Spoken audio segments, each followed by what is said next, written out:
Hi guys, and welcome back if you've been following my journey. If you haven't been, my name is Kat, and so as I am filming this, I am 22 weeks pregnant. But I thought I would share kind of what's been going on. I've been doing updates and stuff, but so if you want to go back and see those are up. And but something weird happened at 17 weeks, and I still really don't know what happened, and the whole experience was just frustrating, and it was, I don't know, I don't know, but it has me really worried about where I'm going to be having my baby, because just the way everything was handled was just so frustrating. And I've complained about my insurance, because our insurance is like technically like certain hospitals that you can go to, and several of you guys have actually guessed what the hospital, or not hospital, insurance is, and you are right. I would not recommend. But so I thought I would go over like what happened and just kind of see if anyone has had this experience, and were you warned about it? Did anyone like tell you beforehand? Because I had no idea, and it shocked me. So let's go all the way back to 17 weeks. At 17 weeks, everything was normal. Still hadn't felt him move, though. That's because I have an anterior placenta, which means the placenta's in the front, and so it cushions any blows that he does to my stomach. I don't feel him. I have since started feeling him, which I shared in my last update. So at 17 weeks, I went to bed, everything was fine, and then in the middle of the night, I woke up and it felt like my stomach was being ripped to pieces. It wasn't like cramps, it was like yanking, like something was pulling just all the muscles and guts and everything inside my stomach, just ripping apart. That's what it felt like. Like I was in tears, crying, like it hurt. And so I kept contemplating waking up Josh and telling him we need to go to the hospital, but we're in the middle of a pandemic, and I was like, I don't want to do that. What the heck is going on? So I started Googling everything, and Google, and I couldn't really find very much other than, that it could be an umbilical hernia. There was several different things that it could have been. So I was like, I have no idea what to do. So I drank some water, and I kind of tried to just relax and just breathe through it.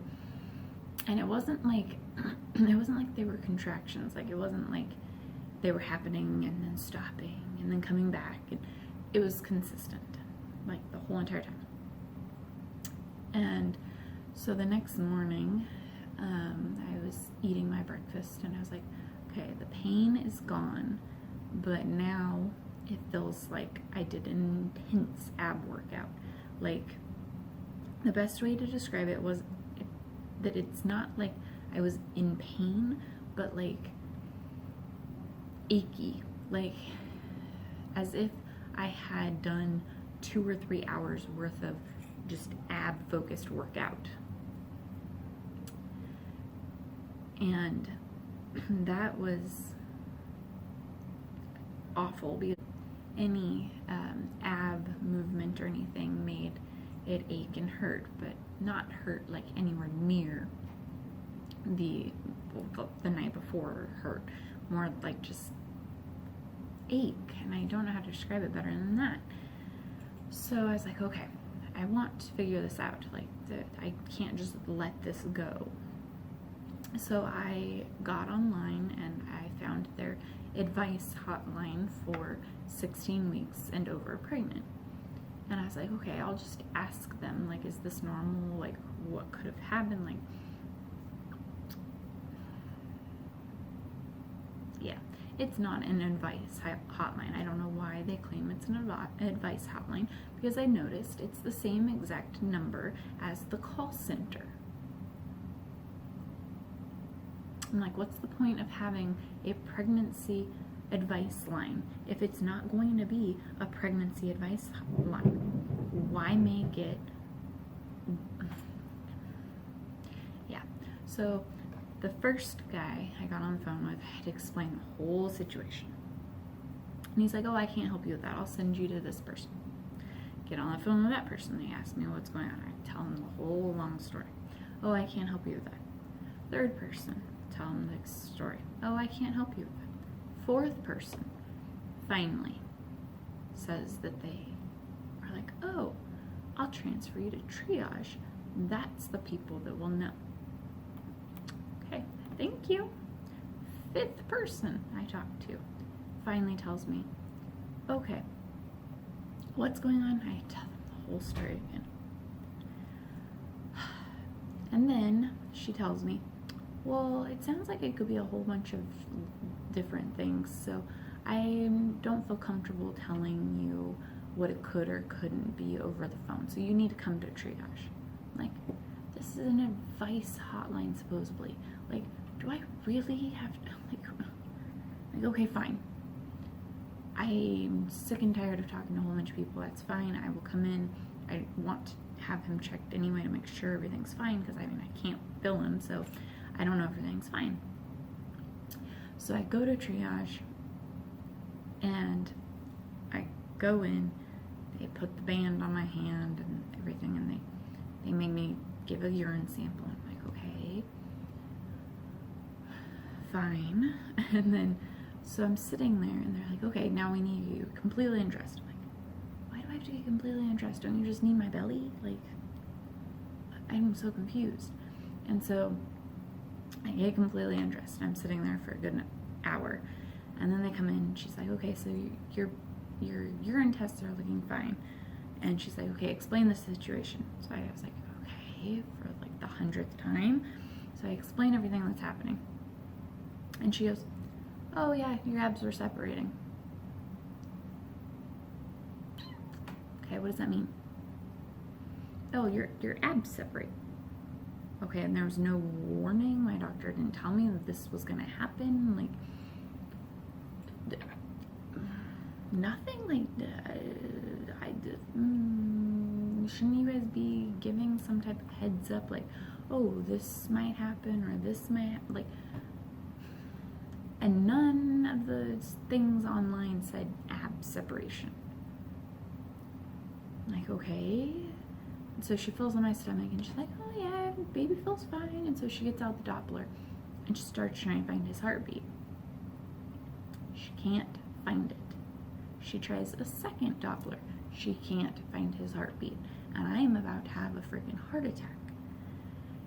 And she's like, okay, I'll be right back. And she just leaves. And it's like, no explanation, nothing, just, okay, let's try this one. Okay, I'll be right back. And just, it's like, what is going on? And so she comes back with an ultrasound machine, and she's like, okay, and starts looking. And then she's like, okay, everything looks good. And she's showing me him moving, and we listen to the heartbeat, and it's like, okay, he's moving, his heartbeat's there. Okay. So she leaves, and a different nurse comes back, and she tells me, okay, your urine sample came back fine, everything looks good. What was his heartbeat? I don't know, she didn't tell me. Okay, well, she didn't put it in the chart. Did she hear a heartbeat? I believe that was the heartbeat. That's what she put up on the audio thing. Like, that's what it sounded like before. I don't know though. She didn't tell me a number. Okay, so she pulls out a Doppler, and I tell her she couldn't find it with the Doppler. So she tries. She couldn't find his heartbeat. Oh, okay. So she walks out and she leaves. And I'm like, okay, she must be gonna come back with the ultrasound machine again. She comes back in, And she tells me, okay, you're fine, you can leave. And then she goes, oh wait, let me check your blood pressure really quick. And so she goes to my chart and she starts looking, and she says, wait, they didn't check your blood pressure? I'm like, no. So they checked my blood pressure, and she's like, okay, that looks fine. And then she says, okay, you're free to go. Goodbye. Okay. So that's my explanation. That's the only thing I got. I have no idea what happened, except apparently my abs separated. Okay, sorry if the position changed a little bit. A teacher came and needed to talk with me, so but yeah, that's the story of my scare of 17 weeks, and still have no idea. So if anyone has experienced that and knows what it is for sure, because they had a doctor tell them and like explain to them what happened, then please let me know in the comments below, because I'm like, I still have no idea what happened. Like, okay, so their explanation is my abs separated, but what does that mean? Is that a good thing? Is that supposed to happen? Is that a bad thing? Like, what? So yeah, I'm not too happy with the care I'm receiving, and since that was triage that I had to go through, that means that was labor and delivery. So if they're that just blasé and whatever about things, and just forgetting to take your blood pressure, forgetting to get the heart rate, I'm really worried how my labor and delivery is actually gonna go. I'm very worried. Yeah. But everything's going fine, and 22 weeks pregnant, and I won't see my doctor again until 27 weeks, but we'll see how this continues. So I mean, I can't blame my doctor for this. This was triage that did this, so I don't know. But anyway, if you have an experience with this, or any tips or suggestions on some helpful pregnancy books or something, anything, I would greatly appreciate it. So, and I'm sure some other mamas out there would greatly appreciate it also. So, yeah, but I will see you in the next one, and have a good day or night or whatever your time frame is. Yeah, bye guys.